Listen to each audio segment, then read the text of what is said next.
I'm Daniel Harrow, and welcome back to another episode of A Macabre Times. Today, we explore a story steeped in darkness, secrecy, and the labyrinthine corridors of faith. Set in Kansas in 1873, we uncover the chilling events surrounding a monastery that at first glance seemed like a sanctuary but harbored some haunting secrets. The monastery of St. Augustine, established in the rolling plains of Kansas, was meant to be a retreat for the devout, a place of worship and fellowship. The imposing stone structure loomed over the small community, its silence only broken by the sounds of rustling robes and murmured prayers. This was a place where the outside world melted away, where the focus was on piety and peace. Yet beneath this surface, tension brewed like a storm on the horizon. The townsfolk respected the monks, often speaking highly of their devotion. However, whispers drifted through town of strange occurrences, nightly meetings behind closed doors, hushed voices talking of visions and omens. Some residents even claimed to have heard unsettling sounds coming from the basement, particularly during the dark hours of the night. I spoke with a local farmer, Henry Jacobs, who often worked fields adjacent to the monastery. "I remember hearing the chanting," he told me, "but it wasn't the usual prayers you'd expect. It felt different, like they were invoking something rather than humbling themselves." As the town continued its day-to-day existence, it was the arrival of a new monk, Brother Ambrose, that shifted the atmosphere. He carried an enigmatic presence about him, with dark, penetrating eyes and a quiet intensity that made some feel at ease and others profoundly uncomfortable. I interviewed Sister Agnes, the only female figure in the monastery's employ, who described him as charismatic in an unsettling way. "It was as if he could see into your soul," she said, recalling the unease she felt during their brief interactions. "But he was also knowledgeable. The way he spoke of scripture, it captivated the other monks." As he settled into the monastery, the clandestine meetings intensified, taking on a feverish quality. The brothers began to isolate themselves even more, furtively drawn into their rituals. Days turned to weeks, and soon, a layer of suspicion clung to the normally quiet monastery, a foreboding sense that something was profoundly wrong. And then, on a night thick with fog and stillness, the unimaginable happened. The entire town woke to a chilling silence, followed by the frantic ringing of the monastery bell. Alarmed villagers rushed to the monastery only to find its doors thrown wide open. Inside, chaos reigned. The once sacred halls had been transformed into a tableau of darkness and despair. What unfolded that night remained murky in the minds of many. Some claimed to have seen shadows flitting through the hallways, while others reported seeing figures draped in veils, chanting in an unknown language. It appeared that something sinister had taken hold of the monastery. When morning light unveiled the horrors of the night, one name echoed above all others: Brother Ambrose was missing. His companions spoke in hushed tones of a reckoning, claiming they had witnessed something so horrific that it left them traumatized. The town remained on high alert, aware that the darkness had seeped into their lives from a place they had once considered a refuge. Meanwhile, the monks who had retreated to the basement in the aftermath of that fateful night began to trickle back to the light of day, each one bearing a different expression, a mixture of fear, confusion, and guilt. As they returned to their daily rituals, the town remained watchful. I sat down with Father Simeon, one of the monks who returned, to discuss that night. "We've always sought to understand the divine," he said, his voice trembling with emotion. "But on that night we uncovered something much more terrifying. I cannot speak for all, but what we witnessed in the depths of the monastery has haunted me since. Brother Ambrose was a catalyst for a reckoning. We thought we were uncovering truths, but we were blinded by ambition." Days passed, and despite the community's best efforts to uncover the truth, Brother Ambrose remained ghost-like and elusive. A growing dread filled the air, accompanied by concerns of unexplained disappearances from the town, where people simply seemed to vanish without a trace. The fragile peace between the monastery and the townsfolk had been irrevocably shattered. As the secrets began to intertwine, whispers of investigations circulated. The deeper one dug into the monastery's past, the more intertwined the lives of the monks and townsfolk became. It became clear that the events set in motion couldn't be reversed or forgotten. Slowly, a web began to thread itself into the community's narrative, connecting the actions of the monks with the disappearances, hidden lives, hidden woes. The basement of St. Augustine's became more than just a storage space. It emerged as a vault of secrets, a mirror reflecting the darkness that lay just beneath the surface of everyday life. In the next chapter, we'll delve deeper into the peculiar dynamics that began to unfurl within the monastery, as the struggle between faith and the shadows lurking in the basement turned increasingly desperate. What horrors lay beneath that solemn facade, we will soon discover. The atmosphere around the monastery grew thick with anticipation and dread. As townspeople exchanged hushed whispers, they became both spectators and participants in a drama that no one could fully comprehend. Each day, those who had witnessed the chaos searched for answers, while the remaining monks buried themselves deeper into their routines, their eyes reflecting a mix of resolve and fear. Tensions heightened as more townsfolk began to disappear. It began with a local young man named Thomas, known for his kind heart and easy smile. Thomas had often helped the monks with chores around the monastery, but one fateful evening he never returned home. Worry etched itself onto the faces of his family and friends, leading to increased patrols around the monastery, but the elusive truth remained frustratingly out of reach. I spoke with Mary, Thomas's sister, who recounted her experience. "We searched everywhere," she said, tears welling in her eyes. "Everyone thought he might have gone to the fields, lost track of time, but he had no reason to go there. It was as if the earth had swallowed him whole." Her words encapsulated the mounting fear that gripped the community. With every disappearance, the town's trust in the monastery fractured. The brothers, already in retreat, seemed more withdrawn, casting wary glances at the townsfolk, as if acutely aware of the growing animosity. It was clear to me that the unspoken darkness was threatening to break through the fragile veneer of civility. As the investigation progressed, whispers led to a carefully orchestrated town meeting held at the local church. Townsfolk gathered, their faces painted with concern and anger. The air buzzed with uncertainty as voices inevitably turned toward the monastery. I could feel the rising tension as individuals took turns expressing their fears. "Why are the monks hiding?" an elder named Mr. Barrett exclaimed, his voice breaking the uneasy silence. "First, we have missing children, now it's our neighbors, we must confront them." As the urgency mounted, a small group of townsfolk ventured toward St. Augustine's once more, demand echoing through the hallways. I joined them, a silent observer weighing the evidence against the growing shadow of suspicion. As we reached the monastery's ornate front doors, we were met by Father Simeon. His features were drawn, weary eyes betraying the burden he bore. "Is there any truth to these accusations?" I asked, watching for any flicker of emotion. "No," he replied instantly, though his tone barely masked the cracks in his conviction. "These accusations arise from fear, not fact. The brothers have devoted their lives to serve God and the community. We cannot be blamed for the mysteries that life presents." But as we pressed on, the question hung heavy in the air: what had truly happened during those secretive rituals, and what had they been attempting to conceal? Finally, that evening, the basement door creaked open, revealing a darkened corridor that had long been the source of trepidation. "You want the truth?" Father Simeon relented. "Then you may enter, but not all truths are easy to witness." As we descended the stairs, a palpable chill enveloped us. Shadows danced along the damp walls, deepening the sense of foreboding that hung in the air. Each step reverberated with dread, and the flickering lanterns cast eerie shapes that flickered like phantoms from an ancient time. Once at the bottom, our breaths mingled with history. Fragments of parchment, some discolored with age, lay strewn about. It appeared the basement had served more than just practical needs. It was a repository of dark mysticism.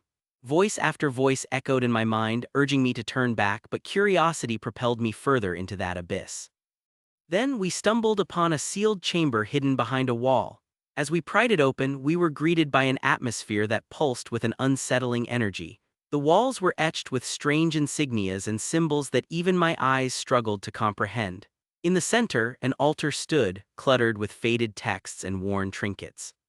Father Simeon stepped forward. "We sought enlightenment," he confessed, voice trembling, "but we delved into something that was not meant for mortals to grasp. It was a path fraught with peril." His words hung heavy in the air, numbing the stark reality settling upon us. The once revered brotherhood had unwittingly opened the gates to darkness. The monks had thought they could summon divine guidance, but it seemed they had instead attracted something insidious, something parasitical that thrived on their fears and unraveling sanity. As we pushed further into the room, something caught the corner of my eye, a name inscribed on a weathered journal open to a specific page: Ambrose. It spoke of initiations, rituals cloaked in shadows, and a fanatical devotion that spiraled into madness. Suddenly, a shadow flitted across the walls, swiftly moving toward the exit. Panic surged through us, hearts pounding in unison, instinct compelling us to flee. As we scrambled up the stairway, no one spoke, not a soul dared to utter a word as we burst out of the basement. Before us stood townsfolk, faces ashen, whispering about the monk who had yet to return. "Where is Brother Ambrose?" someone shouted, but we had no answers. We only carried the weight of the truth, heavy and disquieting. As the days turned into restless nights, both the monastery and the town began to mirror one another in their descent into paranoia. The shadows lengthened, fears regarding the monks deepened, and a veil of suspicion hovered like an ominous cloud.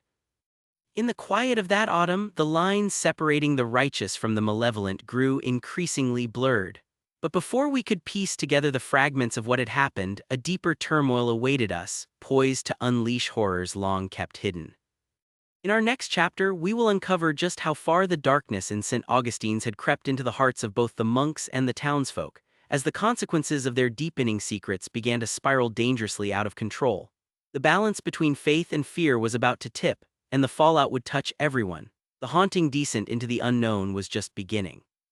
As the days bled into weeks, the tension in Brookridge morphed into a living entity, tangling itself around the hearts and minds of the townsfolk and monks alike. The missing were becoming a ghostly chorus haunting the periphery of everyday life. Families once intertwined by familiarity began to splinter, neighbors avoided eye contact, and shadowy suspicion cloaked the village like an unwelcome shroud. The monks, once pillars of moral virtue, appeared haggard, their robes threadbare as their spirits dwindled under the weight of guilt. Father Simeon grew particularly withdrawn. His eyes, once alive with faith, now reflected a weariness born of unspoken horrors. Brooding over the journal we found in the basement, I knew the community could not remain ignorant. I needed to piece together what had happened. This was more than just a series of disappearances, it was a crisis of faith that threatened to engulf the town. I sought out the remaining brothers, hoping for some clarity. As I entered the cloister, I found only silence. I could hear the soft whispers of prayer escape from behind closed doors, but underneath that tranquility lay a palpable discord. As I approached the chapel, the unlit corners seemed to murmur secrets kept for far too long. It was then that I caught sight of Brother Matthias, an elderly monk whose face bore the wrinkles of service rendered over many decades. His hair cascaded like wild silver, but it was his unsteady hands that belied the gravity of his internal struggle. "Brother Matthias," I implored, "what has transpired within these walls? The town is gripped by fear, we need the truth." He hesitated, as if each word were a heavy stone poised to be cast into darker waters before finally responding. We sought to unveil the divine, but instead we unleashed our own damnation. Ambrose, he was gifted, yes, but his path led many astray. Faith turned to fanaticism, and what was once a quest for communion morphed into a worship of the shadows. Matthias's voice crackled with age and emotion. "We were blinded by our ambition, our desire for knowledge, but in that quest we lost ourselves. We thought we were bringing salvation, but instead we became pawns in a game we could never hope to comprehend." Questions spiraled as I absorbed his words, but truths untold were still hidden. Where was Brother Ambrose? What had drawn him into the abyss? I pressed Matthias for more answers. "There were things mentioned in that journal," he finally admitted.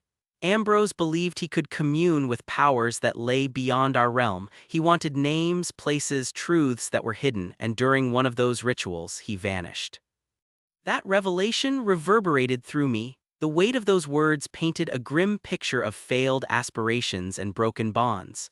Brother Ambrose had sought something beyond human understanding, and in doing so had pulled the others into depths from which they could not return. "Brother Matthias," I continued, urgency creeping into my tone, "if he remains in that state, we need to warn the town. They are unprepared for what we face." But before he could answer, a sharp cry broke the heavy silence. Outside, the townspeople gathered, their faces reflecting shock and horror. I rushed to the door, heart pounding, hardly prepared for what awaited me. A crowd had gathered near the edge of the monastery grounds, their expressions a blend of fear and desperation. Among them was Mary Jacobs, clutching her brother's coat, a tattered remnant that now seemed like an ominous specter, a heart-wrenching reminder of our looming crisis. "What's happening?" I asked, an unsettling knot forming in my stomach. "Thomas's coat was found," Mary gasped, tears streaming down her face. "There, a grove behind the monastery. It was hidden beneath fallen leaves, but it was unmistakably his." Instantly, the atmosphere shifted. The town's fears transformed into an urgent need for answers, yet the potential for discovery also threatened to unleash more darkness. Within the turmoil, a group of men resolved to search for answers, leading a march toward the monastery grounds. I followed, hoping to capture the turmoil manifesting before me. As the men reached the grove, their lanterns cast stark shadows against the trees, barely illuminating the area. What they found turned the air thick with horror. More than just Thomas's coat lay hidden there. Glimmers of human remains, fragmented and enveloped in decay, littered the earth. A collective gasp rippled through the gathering as the grim reality set in. These were not just missing persons, they were victims of a macabre ritual. When the gravity of the scene sunk in, panic surged like wildfire. I felt the crowd's pulse quicken as they realized just how entwined their lives had become with the monastery's secrets. "We must confront them," shouted one man, rage igniting in his eyes. "They've sown these fears and now they must face us." As cries for retribution escalated, I turned back toward the monastery. I wanted answers. Confrontation without understanding would breed catastrophe. I urged the townsfolk to hold their fire, to seek wisdom rather than vengeance. Father Simeon stood at the entrance of the monastery, clustered with the remaining monks, their faces pale and beleaguered. The shame in their eyes deepened as the horrified townsfolk approached. "Enough," I declared, raising my hands for silence. "The time for blame is over. We need the truth, the entire truth." Father Simeon nodded gravely and after a moment of hesitation, spoke. "It was not just Brother Ambrose who led us astray, we all had a hand in this. We must reconcile our actions and their consequences before it consumes us whole." As night enveloped the village once more, we stood at a crossroads between past shadows and future fears. What lay ahead would demand courage and discernment. Would this town be forever stamped by the shadows of the monastery, or could it rise anew, fragile yet determined in the face of the calamity? Join me next time as we venture closer to the abyss, where the lines between belief and madness fray, and the quest for answers propels us deeper into the heart of darkness. The pull of the unknown continues, leading us toward a reckoning that awaits just beyond the light. As the cold night enveloped the monastery, we realized that confrontation was no longer a choice but a necessity. The echoes of fears previously buried now reverberated through the hearts of the townspeople. The weight of despair bore down upon us, steeped in the horror of what had been discovered in the grove. Under the dim flicker of lanterns, townsfolk gathered outside the monastery, uncertain and trembling yet resolute. I stood shoulder to shoulder with them, feeling the charged atmosphere hum with anticipation. Would we uncover the truth, or would it slip further into the abyss? Father Simeon stepped forward, his weary eyes searching the faces around him. "We must not allow our fears to dictate our actions. Ambrose may have strayed, but we too have been complicit. We sought knowledge beyond our understanding." He took a deep breath, gathering the weight of his words. "This darkness does not belong to any one man, it is a consequence of collective ambition and ignorance." From within the shadows, murmurs rippled through the crowd, a mix of skepticism and curiosity. "Why should we trust you?" a voice called out. "You hid the truth for too long." Frustration coursed through me as I stepped forward, trying to channel my urgency into understanding. "I understand your anger," I said, my voice steady but firm. "But we must unite. If the darkness truly has taken root here, we cannot let it continue to brew. Only together can we dare to confront it." Hesitant glances exchanged among the crowd revealed an internal struggle. Fear was pitted against a yearning for resolution. Father Simeon, sensing the commune's unrest, suggested that perhaps a penitent ritual could instigate healing. "But what can we accomplish with rituals, Father?" questioned Mary Jacobs, her voice quaking with unresolved grief. "What if nothing changes?" "Sometimes," Simeon replied softly, "rituals allow us to lay bare our hearts before whatever forces dictate our existence, forces that now threaten our very lives." Reluctantly, the townsfolk murmured in agreement. They sought reconciliation even amidst doubt. As we prepared for the ritual, a humble apology and an act of confession, Father Simeon addressed the gathered crowd once more. "Let us not invoke darkness but instead seek the light of forgiveness and understanding." With that, we formed a circle, taking hands as we prepared to cast our fears into the wind. With each spoken word, one by one, townsfolk shared their regrets, their fears, and the burdens they had carried. The confessions flowed raw and unfiltered, each vow a flicker of light trying to illuminate the shadows. As I listened, my heart weighed heavily with the impossibility of what had transpired. Voices intertwined as they openly bore their fears: fear of isolation, fear of losing loved ones, fear of the very forces that had led their brothers astray. "Brother Ambrose," one man said, voice choking with emotion, "you believed yourself a savior, but what have you wrought upon us?" A breeze stirred through the circle, causing lanterns to flicker. The mood shifted. There was a sense of urgency surrounding the open expression of regret. As prayerful whispers filled the air, the gathered souls beseeched for guidance and light.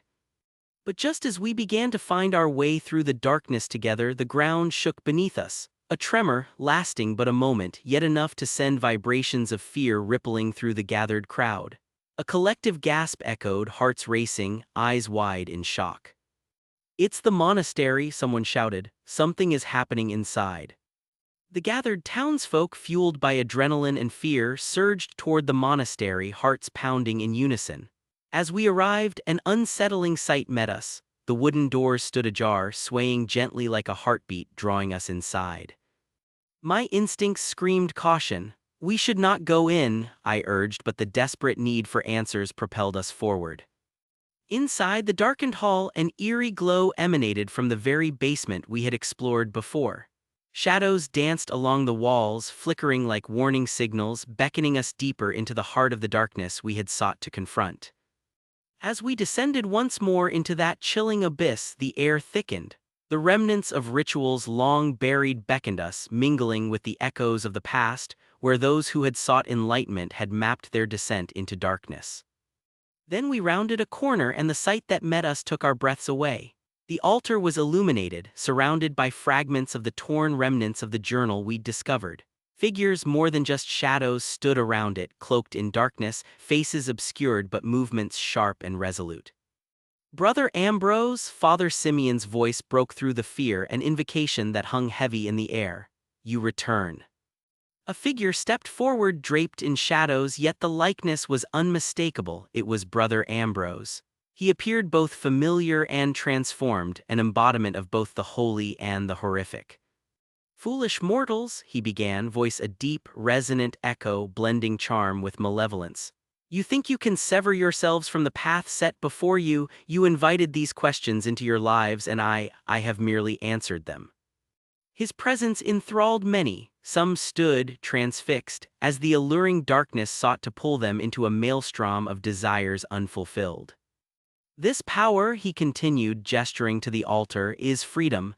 It can grant your wishes, fulfill your cries for purpose. Embrace it." Confusion rippled through the crowd. The shadows seemed to grow, seeping into hearts that had just begun to find their way. Fear morphed into a desperate longing as Ambrose spoke, weaving visions of grandeur, blurring lines between despair and hope.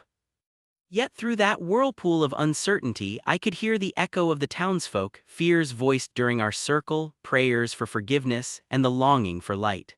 Those voices coalesced into one resolute whisper, urging us to stand firm against the tide of darkness that threatened to consume us. "Together we can defy this darkness," I shouted into the haze, seeking to reclaim our agency. "Brother Ambrose, you do not hold dominion over us." In that moment of reckoning, the ground shook once more, but this time it carried a promise not of destruction but of strength. The tremor resonated with our spirits, a reminder that we had allied against the shadows. The power of shared faith and determination surged through me, igniting something within the townsfolk. We gathered closer, uniting our voices, our hearts, rebelling against the overwhelming pull of despair. "We are not afraid." As our voices rose in unison, reflecting courage tempered by the trials we had faced, the chamber, once steeped in shadows, began to brighten. Ambrose's expression shifted, confusion morphing into anger. "No, you cannot resist," he screamed, but the shadows recoiled as the warmth of our collective intention permeated the air. Driven by camaraderie and primal instinct, we stood together, glaring defiantly into the abyss. But as Ambrose's visage twisted with rage, we didn't back down. Instead, we pressed forward, refusing to let the chaos swallow our hearts. What would come next remained uncertain, but we anchored ourselves in the knowledge that we were stronger together, bound by the light even in the thickest darkness. As we faced the shadows united, the next chapter of our story awaited. Where once a battle threatened to consume us, we might emerge not just as survivors, but as the very architects of our destinies. Together, we would discover whether light could prevail over darkness in the depths of the monastery. Join me next time as we confront the feverish fractals of our past and the decisions that will determine the fate of both town and monastery. The air crackled with tension as we faced Brother Ambrose, a thin veneer of control stretching dangerously thin. The warmth of our collective resolve clashed against the chill exuding from him like an insidious mist. Every eye was locked on the figure cloaked in shadows, a profound command of attention that felt unnaturally potent. A deep rumble echoed through the chamber, mingling with the shadows. I sensed every heartbeat. The townsfolk gathered around me amid a shared pulse of fear and determination. We stood as a fragile line against encroaching chaos. I knew that whatever power Ambrose believed he commanded, it could not sever the bonds we had forged through our confessions and mutual support. "Leave here," I shouted, my voice firm. "You have twisted the very essence of faith, but we will not set foot on that path any longer." In response, Ambrose's expression darkened and the shadows of the altar began to writhe like serpents. "You think your bonds can save you? The path of enlightenment is paved with sacrifice," he hissed. "You seek purity, but true power demands blood." His words were like knives seeking to cut at the fragile ties of unity we had woven. Panic buzzed through the crowd, but something deeper urged us forward, the strength of our confessions, the healing power of vulnerability. "We have sacrificed enough," I roared back, courage flaring. "Not our lives, not our souls." In that instant, I sensed a shift. Behind Ambrose, the shadows recoiled, almost hesitant, as if they too were drawn to the strength emanating from the townsfolk. "This isn't about you," I yelled. "It's about us, the bonds we share, our hope for a brighter future. We will not be ruled by the dark desires of one man." Ambrose's face contorted with fury, catching the full brunt of the realization seeping in. We were no longer his disciples, we had become each other's keepers. "Childish mortals," he spat venomously, extending an arm toward the altar which coursed with an ominous energy. "You may feel brave now, but do you truly think you can challenge ancient forces? You are but pawns. You will see, darkness claims what is rightfully its." With that proclamation, a sudden surge of energy rippled through the room, a swell of darkness that reached out like a storm-tossed sea. The ground trembled as though something deep within the earth was awakening. But we stood fast, linked by hands and hearts. "We are not pawns, we are family," Mary shouted, her voice piercing through the chaos. "We are more than your shadowy ambitions, Ambrose."